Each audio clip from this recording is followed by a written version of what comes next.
into the danger area. Egypt Eman Ashur. আমেরিকার মাটিতে আবারও সিজদায় লুটে পড়লেন মোহাম্মদ সালাহ, ইমাম হাফেজরা। অস্ট্রেলিয়ার জালে মিশরের গোল, সেলিব্রেশনে ফেটে পড়েছে স্টেডিয়ামে।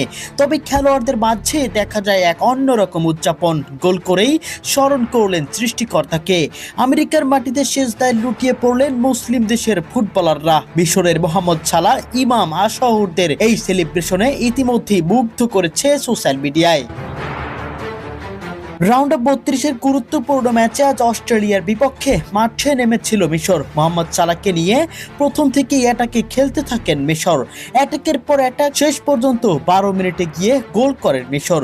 চিত্রটা শুরু হয় মোহাম্মদ সালাহকে দিয়েই। ফ্রি কিক মারতে গিয়ে অভিনব কায়দায় ইমাম আশাউরকে পাস দেন সালাহ। দূরপাল্লা শটে জাল খুঁজে নেওয়ার চেষ্টা করেন ইমাম, তবে তা ঠেকিয়ে দেন অস্ট্রেলিয়ান অধিনায়ক। এরপরেও রক্ষা হয়নি অস্ট্রেলিয়ার। মিশরের লেফট ব্যাক করিম হাফেজের বাড়ানো ক্রসে দারুণ হেডে গোল করেন ইমাম আশাউর। উল্লাসে মেতে ওঠে পুরো স্টেডিয়াম। উদযাপনে মিশরের ফুটবলাররা।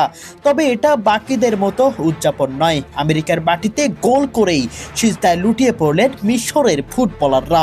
মোহাম্মদ সালাহ, ইমাম আশাউর বা করিম হাফেজ, সবাইকেই দেখা যায় সিজদায় আল্লাহকে স্মরণ করে উদযাপন করতে। আমেরিকায় বিশ্বকাপ হওয়া ম্যাচগুলোতে বেশিরভাগ মুসলিম দেশগুলোর জয় বা গোলের পরেই এমন উদযাপন দেখে মুগ্ধ মুসলিম বিশ্ব। কখনো মরক্কো, কখনো স্পেনের লামিন ইয়ামাল, কখনো বা সেনেগাল, এখন আবার মিশরকেও দেখা গেল মুসলিমদের সবচেয়ে বড় ও সুন্দর উদযাপন সিজদায় মেতে ওঠা। প্রিয় দর্শক, আপনাদের কাছে এই দৃশ্যগুলো কতটুকু মুগ্ধতা ছড়িয়েছে বা কেমন লেগেছে কমেন্ট বক্সে অবশ্যই জানিয়ে যাবেন।